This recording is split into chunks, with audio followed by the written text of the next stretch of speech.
All right, y'all. Today's guest is such a hoot. My new friend Hannah Dasher has a brand new album coming out in 3 days. She is an amazing songwriter, performer, recording artist, TikTok star. You name it, she does it. She says she's just here to perform, entertain, and make people happy and bring them joy. She is amazing.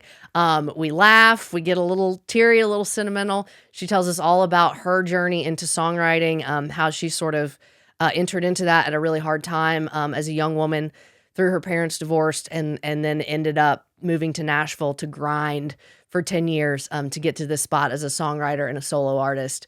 And she's just truly a ball of joy. She talks a lot about battling body image throughout her life and how the last couple years of struggle in her own valley have really led her to a place of greater confidence in herself, in her faith, in the role that has in her life and in her songwriting, and the richness that comes from kind of struggling to gain your right identity and confidence in yourself and your abilities. And she's so much fun, y'all. We laugh. There's a little language in this, so maybe don't listen with little ears, but we have such a great time, and I know you will love Hannah and her music as much as I do. So tune in to this episode with Hannah Dasher. All right, Hannah, we've been chit-chatting for about 20 minutes, not even knowing we're rolling, so let's kick it off. Yes, girl. Welcome to Enjoy Life. Thank you for I was having already me. complimenting your hair, and I did my best to get the most volume I can, and this is my all. This is all I got. Worship, honey. Higher I the love hair, closer to Jesus, right? Amen. Is that why you do it? Well, honestly, I have my grandmother's big facial features, and so it's for the same reason that I wear a bell bottom, to distract all from the about width proportion. of my thighs. Exactly, Yeah, just yeah. proportion.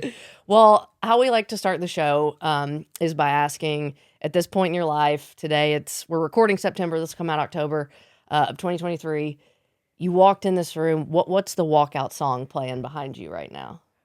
She's a bad man pajama. Is that it?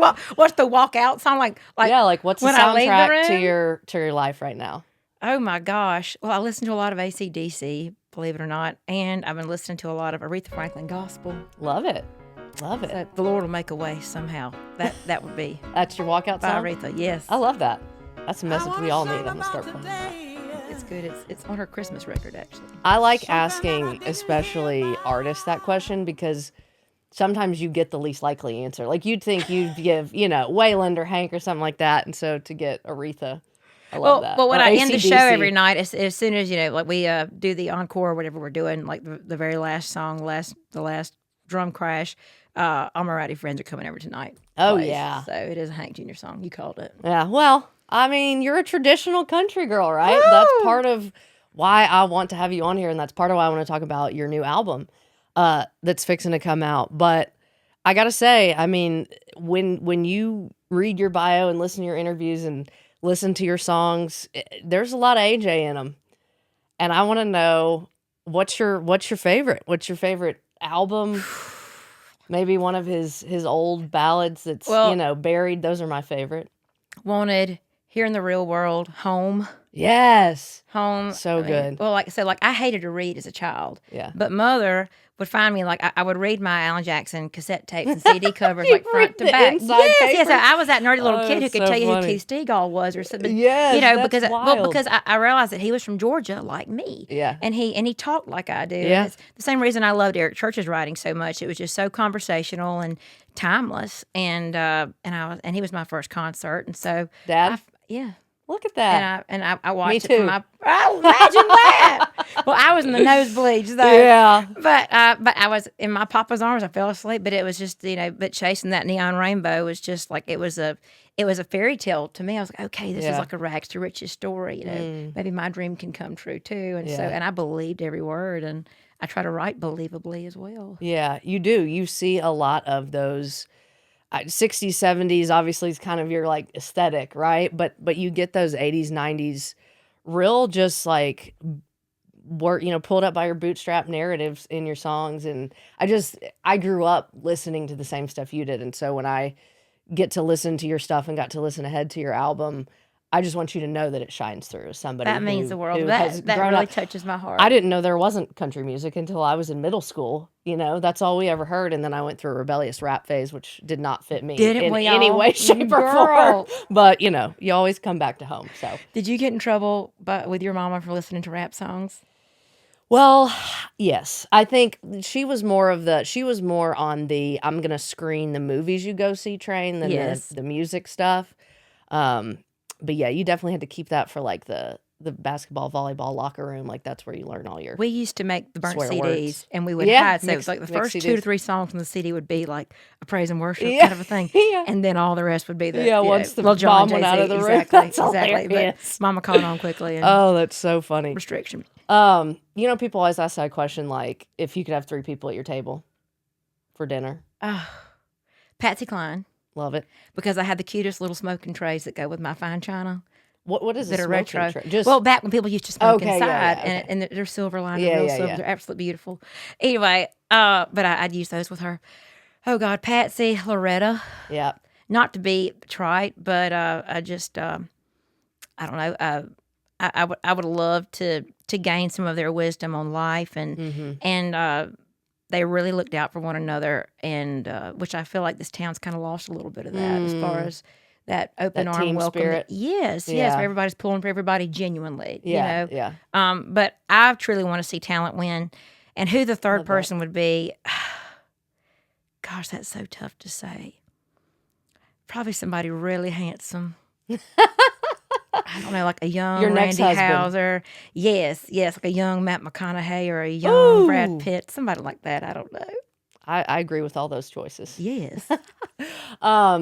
So tell us how you got into this. Tell us how you got here, writing, singing, performing, everything. Where did it start for you as a kid? Well, we touched on that earlier, my love for country music. Mother said I could sing before I could talk. And I applied myself in school, but music was always my first love. Country music was my first love.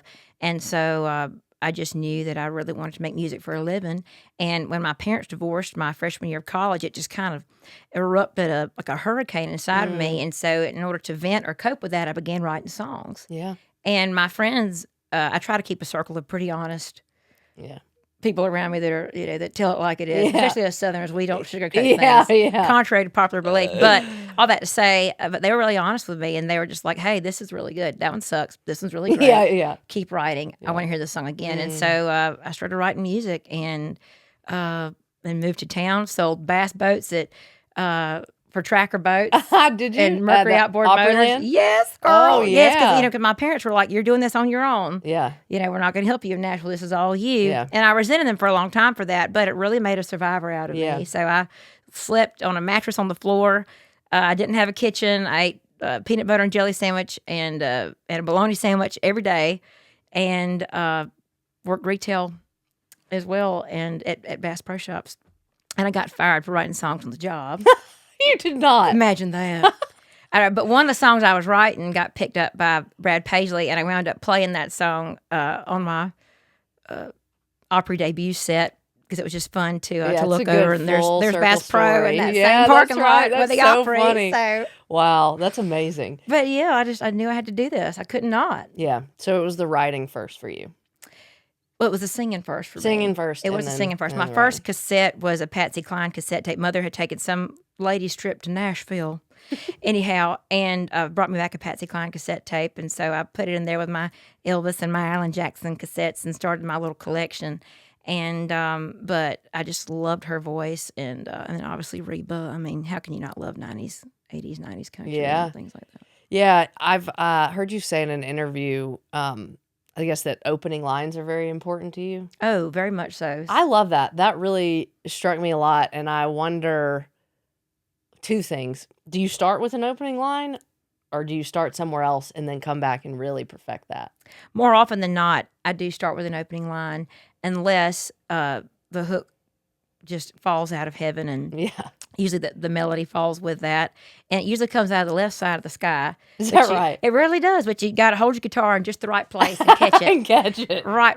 But that's a great question. But I'm first lines or opening lines to a song are so important because I feel like the attention span of people nowadays is just shorter and shorter. And I learned that with making my TikTok videos. You got to get them within the first 5 seconds or you've lost them. Yeah. And so, but I want a song to carry you through like that. Yeah, it's got to hook you. Are there any that are like top tier for you that you can think of? Classic in opening history. lines, yeah. Oh my gosh. Well, there's a Justin Timberlake song, What Goes Around Comes Around. Yeah. And that opening line is, was he everything you wanted in a man?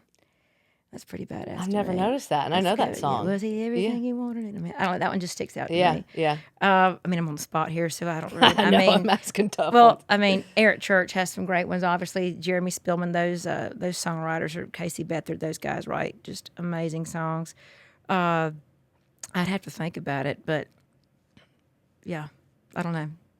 I feel like I admire, just having grown up how I did, people who write the majority or as many of their songs as they can. It just feels like you get a more authentic, interaction with that person. Not that if you are an amazing performer and people write for you, there's any, less to applaud or anything, but I just feel like I get to know the real you because you're in it through and through, right? Yes. And do you write solo a lot? Do you have people here that you really love to work with that know you well, or all the above? All the above. I do write solo. I in the last couple of years, I've tried to amp that up a little bit more, but I'm so blessed to,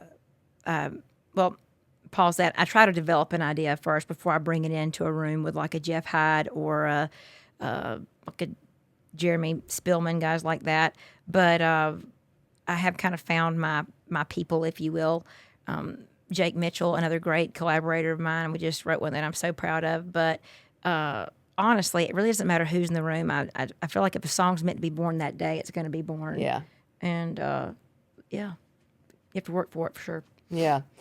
You mentioned TikTok a minute ago, and Yes. part of what's been a really cool part of your story the last couple of years is during COVID, I believe you had lost your record deal and started doing like kind of singing, cooking segments, not even segments, but whatever you call them, shorts on TikTok. I'm such a grandmother. I don't even have TikTok, so forgive me. But I'm all over you on Instagram. But you started this segment called "Stand by Your Pan." Yeah, stand obviously, by your pan. yes, in reference to the old song. How did that come about? Like, is cooking a huge part of your life, or? Well, I'm a little thick in the thighs, and I love to eat. I've always battled with my weight. But I love to cook, and I love to entertain people, whether I'm on stage, ripping a guitar, or at home. I love to entertain. And when we were quarantined and the country was shut down, all the restaurants were closed, I thought, oh my gosh, what are girls my age going to do? They don't know how to cook. I need to teach them. And so I thought, what a way to showcase my personality, and to get the attention of my label where I still was at the time. And I had no idea that it would take off like it had, but it did. And and it's taken me places like Rachel Ray or Fritos, and now I'm on my first headlining tour, and I have to rip a Stand By Your Pan on stage probably once a weekend, I'd say, not every night, but anyway. But it's always good to. Who knew biscuits would unite people? Right. Well, how couldn't they? Are you kidding me? The country was so divided at the time. It was an election was going on, and I, as an entertainer, I feel like it's my job to help you escape for 3 minutes from that for 3 minutes in a song or something. And so I thought, we can all agree on fried chicken, chocolate cake, can't we? Honestly, I appreciate you saying that so much, and I try to not get on a soapbox about this because I'm not an entertainer in that way, but just, again, growing up how I did and seeing sort of the really brazen role a lot of performers have taken in the last couple of years on things that everyone has an opinion on. And if anyone asks you, I think that's an invitation to share. But I've felt a lot in the last many years, like, you're taking away from the gift that you're giving the world when you don't just give them that escape or that outlet or that safe place, And so I appreciate you saying that and doing what is your job and your passion to do, which is bring people joy. and bring them a place to cry if they need to cry. And not just one kind of person, Yeah. not just one demographic, but all. Like I can recall Dixie Chicks concerts where I'm sitting with, I've got my redneck friends on one end, and I've got my purple haired, gay friends in my right arm. Like we all went together, and you'll see that at a Hannah Dasher show. Like you've got all my queens, you've got all my good old boys, you've got little girls. There's it's a very eclectic group of people. Is that something you intentionally, I don't want to say created, but intentionally wanted to foster, or did it just happen by way of who you are? I believe it just happened as a result of Hannah being Hannah. Yeah. I'm not for everybody, but I'm finding that when I read the comments and things when I'm releasing music, but people are saying, "Well, I don't listen to country music, but I love this," or "I don't listen to country music anymore, but I love this," or "I don't," and I really feel like there's something on this record for everybody, because I do talk about my faith, but whether you're a believer or not, you're still going to want to, I'm going to whip your redneck ass. That's going to reach somebody, or there's definitely something for everybody. Yeah, I think part of what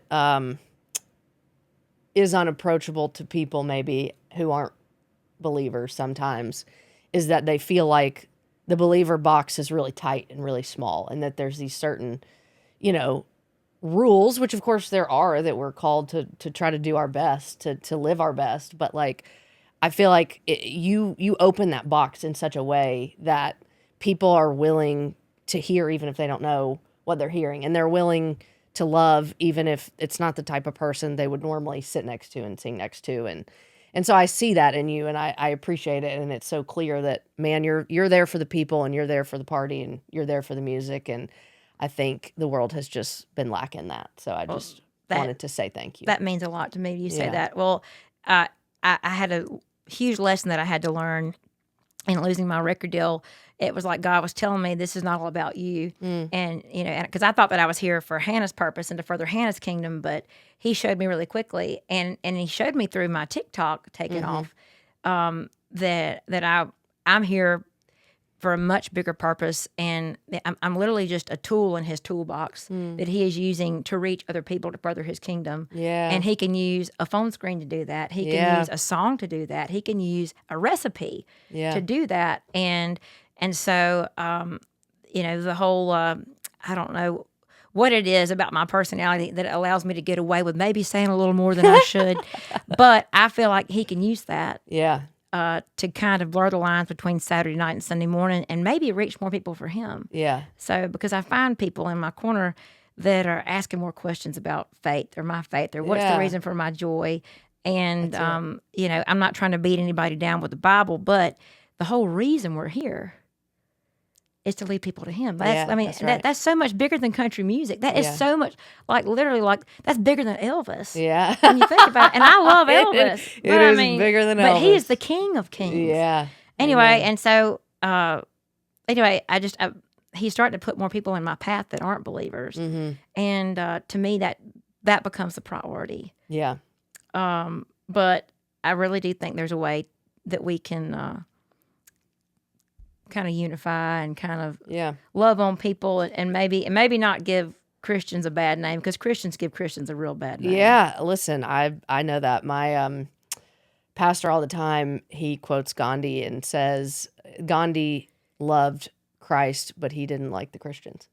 Like, he learned from Jesus as a teacher, but he didn't like how. Yeah, and so I feel like you just do that so well, and I feel like a lot of people compare you maybe to Dolly Parton in that way, in a lot of ways. I mean, the look, the hair, the energy, the talent. I'm losing. You gotta boost up to get closer to Dolly. But I respect that, and I appreciate that a lot. And I wonder too, do you like people making that comparison, or is it, how does that feel? I think it's great that it's their idea.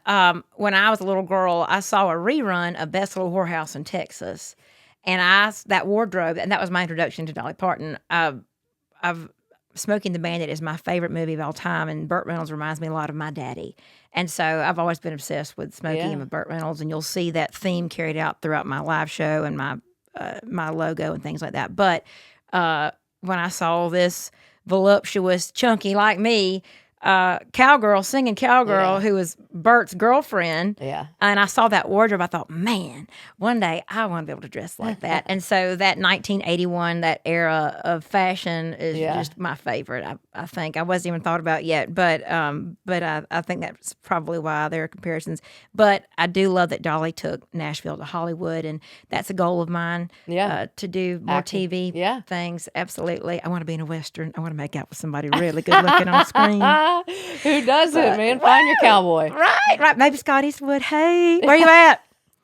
I don't know. Wait, who's Scott Eastwood? That's Clint's son. No. Yes. I'll have to Google that. What's the movie he was in? The big romance? Not The Notebook, but it's one of those kind of where he's like the rodeo cowboy. I don't know, but all that to say, I think she's great, and I think the comparisons are great. But again, it's not really a choice that I've made. I just believe that I get a lot of Elvis comparisons too. But aren't we all just a melting pot of our influences? I mean, it's kind of hard to. Yeah. Well, there's worse things to be compared to, I guess. Well, no, that's why I just didn't know. Sometimes, you hear all these things, and it's like, do you just want to stand alone, or can you stand alone and then honor everything else that you've absorbed from these other people? Absolutely. And that's what I would hope. Yes. That's what I would hope. Absolutely. Well, let's talk about the new album. This is coming out, October 20th. Yes. So that's 3 days from now if you're listening on release date. Did you pre-save that thing yet? Yeah, pre-save it, download it, get it, boy. Tell us about it. Well, it's called The Other Damn Half. Why? Because it is the follow-up to the half record that I released under Sony 2 years ago now. Mm-hmm. And it took a lot of money, a lot of blood, sweat, and tears to put this one together, to get it out to you. I don't think people really realize all that goes into recording music, making music, marketing and promoting the music, and the artwork and the graphics and all. It's a big process. But I got tired of waiting, and I cleaned out my savings account, and I just said, Lord, I'm launching this on faith. Yeah, so this is all yours. This is all on you. It is. And I have 2 songs on there that do talk about my faith. And I was like, okay, God, I'm going to put this out into the public. And so it's just been a launch of faith. But so far, my needs have been met, and we are scraping by. But I'm just so tickled to be bringing this music to the world, and that it's getting loved on, and it's getting some plays, and I've gotten some XM plays already. I've got a couple plays the last couple weeks. So, 2 different songs. So, The Ugly Houses has gotten played, and Crying All the Way to the Bank.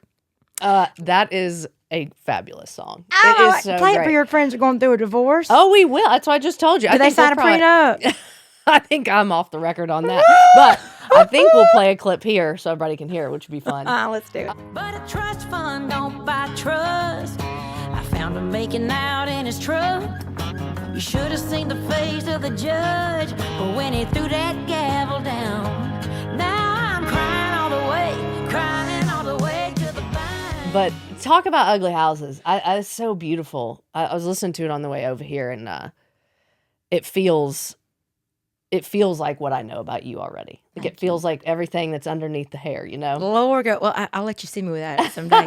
But that's on Patreon. But all that to say, I was driving along somewhere here in town, and I saw one of the billboards that says "We buy ugly houses," the real estate things. And I thought, I wonder if God's in the real estate business. And so I started writing it with my dear friend, Mr. Robert Arthur, also a believer and an amazing guitar player. And we got to talking, and I was like, I wonder if, I bet God's in the renovation business too. Oh gosh. Yeah, that'll preach. Yeah. And so the opening line just came out, I'm a fixer-upper. I need a lot of work. Yeah. Don't we all? But if you buy ugly houses, Lord, I'm taking down my for sale sign, because it really doesn't. And I morphed into that song, which is after you wrote it. Yes. I mean, I've always thought that I was a work in progress, but really not until you hit a breaking point do you really have to pick up your big girl panties and grow. Yeah.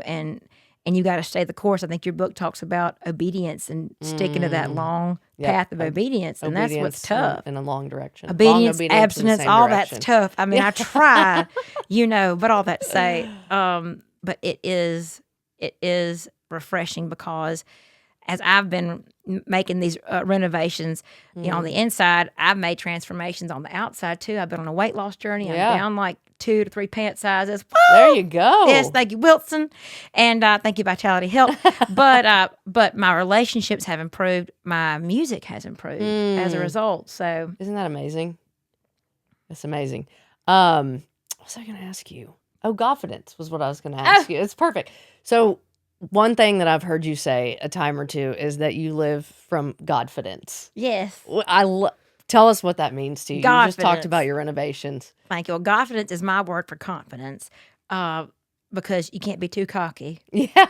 But although when my girlfriends are down, I do make them get in the mirror every morning and repeat 5 times, "I'm a bad bitch. I'm a bad bitch." But confidence is God-given confidence. It's knowing your worth, knowing your value, which some days you've got to fight to find that. Yeah. Oh, yeah. And I grew up with a lot of pretty girls. Yeah. And I've always been a heavy girl. And so, but I know why God made me the way that He did, because I feel like it made me develop a personality. I had to learn how to hold the attention of a room, capture the attention of a room, rather. And I guess it made me funny sometimes in a way. But Godfidence is just being completely secure in who you are and who He made you to be, and owning yourself, owning your curves and your imperfections. If people don't feel like they have that, how would you encourage them to find that confidence or live You into look in it? the mirror every morning and you say, I'm I'm a a bad sexy, bitch. I'm a bad bitch and I'm a sexy beast. And you believe it. I mean, there's got to be something about yourself that you like, whether it's your eye color, whether it's how good your behind looks in a pair of tight Wranglers. There's got to be something, but you could find confidence in that and then look beyond your outward appearance. But whatever makes you, uniquely you, even if it's like if you nailed a recipe or something, I mean, just find confidence in knowing that you're a boss at something. Yeah. Did you have to learn that over the course of the last, 10, 12 years you've been here in this industry in Nashville, or did you kind of come in with it, do you think? I had to come in with it, honestly. Yeah. But just like I said, growing up with really, really pretty girls, not getting asked to the prom, having to ask my own date kind of a thing. But I mean, I've found myself. I just think it's something that you grow into over time. And God, but I wish that 35-year-old Hannah could go back and talk to 25-year-old or 15-year-old Hannah. Yeah. What'd you tell her? That you're a bad bitch. That's the title of this episode for sure. Let's just get that down. Can I say that? I do want to ask you though, being in country music and really probably just music in general, I think it seems clear, and it's said a lot. There's not a lot of room or as much room for the women in country music, and I just wonder, did that feel true to you? Would you level the playing field if you could? No. Why not? I welcome the challenge. Yeah. Well, like Reba kind of changed the game because all the girls were singing whiny ballads, and she's like, "I want to cut an upbeat song." Yeah. And I resonate with that, or that resonates with me so much, and I've kind of adopted the same attitude. I've my girlfriends had Shania Twain records and Faith Hill, which I think they're all both amazing. But I was listening to ZZ Top and Skinner and that kind of stuff. Like, I like music that I could put on my workout mix. I like songs that I've always called it man music, but I just for whatever reason, and maybe it's because I was craving that male attention. But either way, I've always just leaned towards that kind of music, that style.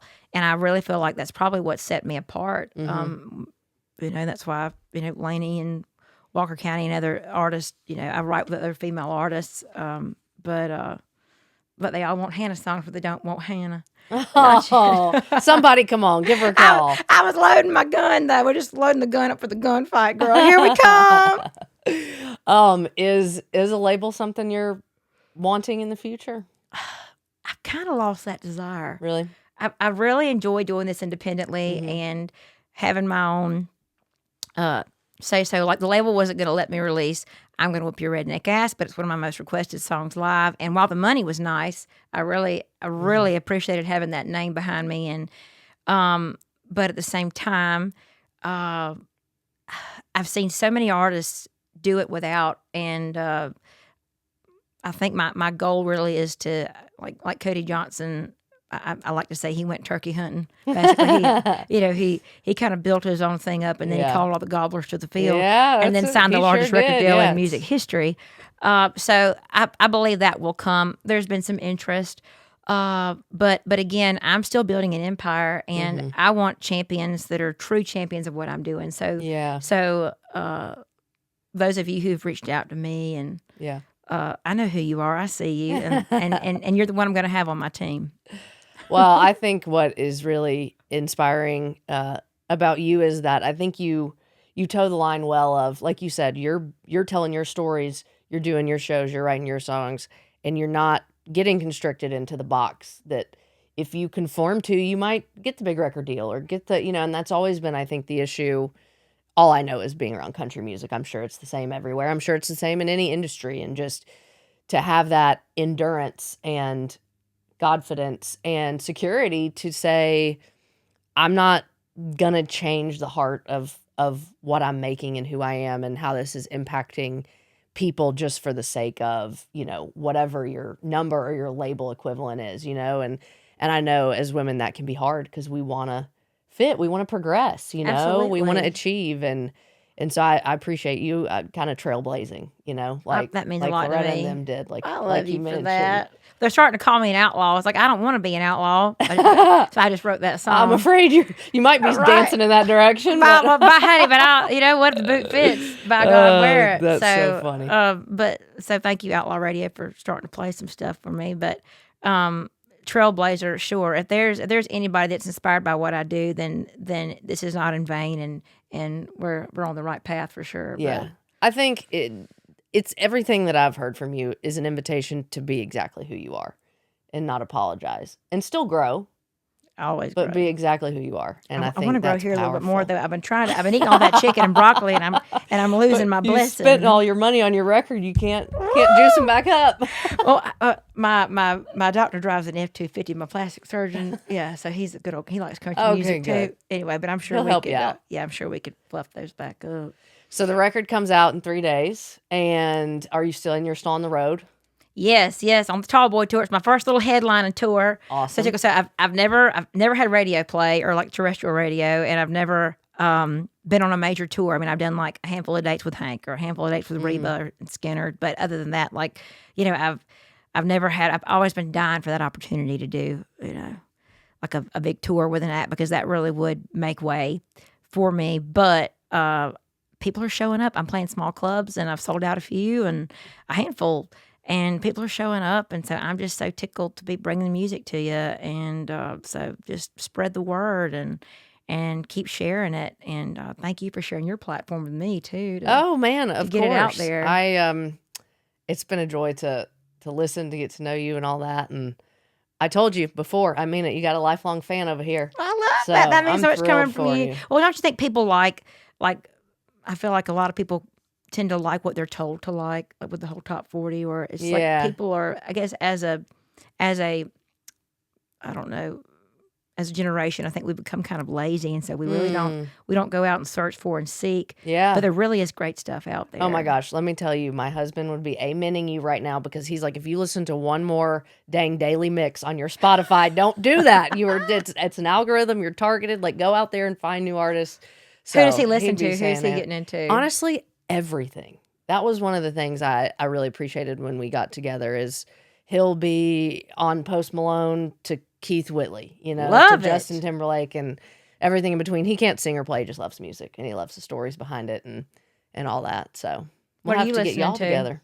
I'd love to. Yes, I'm listening to Hannah Dasher, The Other Damn Half, Lord. and whatever Connor tells me, I love that. because I trust y'all's opinion. Is there life after love? Yeah. I mean, I'm 4 solid months in, but I've pretty There's much love got after it love. locked down. Love after love. That's a good question. Give me some advice. Oh, so, Lord. like going through a breakup, which is for the best, but because I feel like the older we get, the more we think it's not going to happen again for me, kind of a thing. I've felt those what kind of feelings, hope girl. can you give me any hope? Because the word does not promise that we're going to No, find true love. it's true. It's true.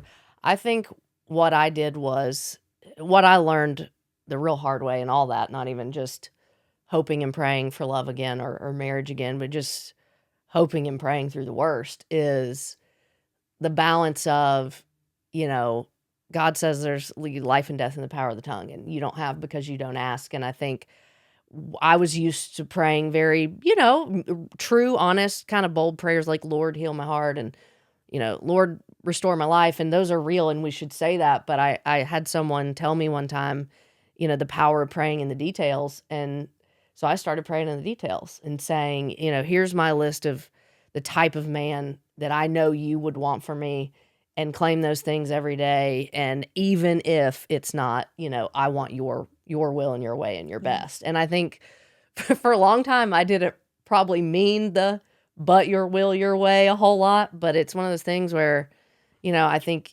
action precedes feelings a lot of times. And when you speak that out and you eventually learn to mean, but Lord, I really do want it your way. But also I'm going to ask you for what I think I want, because you tell me to, and because that honors you, because it says, man, I trust you with the details of my life, and I know you care about them.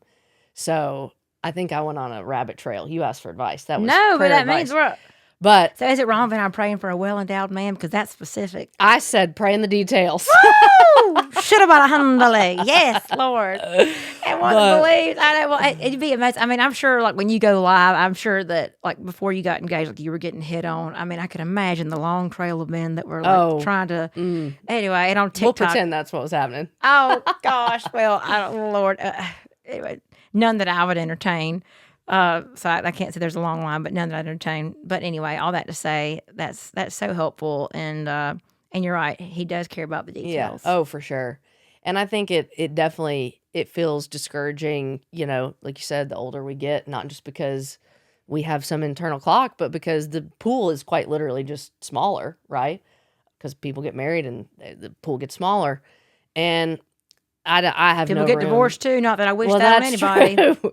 But I don't know. I think what I feel strongly, and I don't feel like I have a ton of authority to say, is that I've been incredibly lucky to get two really, really kind men. And there's stuff about both of them that if I had a magic wand, I would make them close cabinets and pick up towels, like nobody's perfect. But I think at the end of the day, I've seen, as you have it in your mid 30s, you've seen people go through a lot of hard stuff, and I know that we will, and he knows that we will, and God knows that we will. But I think at the end of the day, man, if you come home to someone who's kind and That's a silly, huge thing. kind and silly, like, I can only say that because those are the two that I've found. But Well, praise God you found that. yeah, it's a blessing every day. Woo. And we'll claim yours. We'll be praying. Yes, Lord, make him handsome. I like a young looking, like a Randy Hauser, or maybe I like blonde headed men too, though. I don't know. Just prepare me for the one, because Lord knows I'm a handful. Yeah. So I think that's it too. Like, you have to be, and I wasn't this way in my first marriage because I was young, but going into this with Connor, I felt like I don't need you, but you are the biggest bonus to my life. And I think Love if that. you can both bring that in, I'm hoping that's the right foundation, because that's where we're coming from. But yes, it's hard to know that. it's a partnership. Yeah. Definitely. I want a partner, not a project. There you go. So Well, if you buy ugly houses, maybe they'll buy you too. That's good. We're all ugly houses. I just want to cook for him in that ugly house. I think that's a big perk. I think that's a big selling point. You're cooking. Probably so. Well, we could go on and giggle and be silly, but I do want to ask you before we close. I always like to bring a little joy to our people. What's something bringing you joy right now? My faith, not Yeah. to be contrived bring or it. tried, but it really is my faith. I've been attending Mount Zion Baptist Okay, Church. yeah, here in town. Yes. Dr. Joseph Walker is so great, and he recently did a sermon about the valley. I understand you got a book put out about. Yeah. But he said, "Yea, though I walk through the valley, it's a walk, not a run through the valley." And so Lord. I'm learning to get comfortable through that valley, Yeah. and because it is a walk, Yeah. and but I'm just rediscovering my self-worth, Mm. and just this joy in worship, joy in literally just learning to live in the moment instead of Yeah. looking forward to what's next, but really just like enjoying like a bus lease is $35,000. So I'm in a van right now, and so I'm just trying to enjoy being in close quarters with the guys again. Exactly, I'm trying to love that van. Like, and if I've got a room that's like a sold out room, or if I've got a room that's got 50 people in it, I'm learning to love all those moments and just soak them in and meet and greet and meeting all these people while I can still meet my fans. Yeah, I'm doing that while I can, and it's one of the highlights of my weekend when I do that. I like that answer because I read somewhere recently that joy only exists in the present. Like nostalgia's in the past, hopes are in the future, but joy is only right here today. And if you're not living right here today, you're going to miss it. Yes. Joy and a fried chicken leg too. Woohoo! Bring it on. Give a chicken for lunch. We'll go to Hattie B's. No. She's vegan. What's your chicken place? People who are Nashville or coming to visit Nashville. Well, it was Prince's, but it burned, and it's BY, bring your own drink. But yeah, Hattie B's is great. Hattie's, come sponsor me for a video. Come on, Hattie, we should collaborate. Come on, Hattie. Yeah, Hattie B's is good. All right, everybody go get The Other Damn Half. Follow Hannah Dasher on TikTok if you have it, unlike me. Instagram, everything's there too. On the gram, all the things. You want to talk about like a 60-second clip of joy in your day. Go follow this gal. So wait, Maddie, you're the queen. Love you, girl. You're a bad bitch. I love you, Oh, wait, I brought you a gift. No, you didn't. Yes, I did. It surely won't fit over your hair, but since you're a fan... That may be the one politicking you can get behind. Is he doing okay? He's good. He's good. Yeah, I think he's. I pray for him. I know, you're so sweet. They've got a farm, probably 30 minutes outside of town, and they're there most of the time. And everything with his legs, it's not progressing. So that's wonderful. That's a gift. Yeah. Yes, he's doing well. But good. Well, thank you for thinking about me, honey. Hannah Dasher is now a politician. You saw it here. Chattahoochee. Yep. I'll vote for AJ. Okay. Bye. Thank you, girl. Thank you.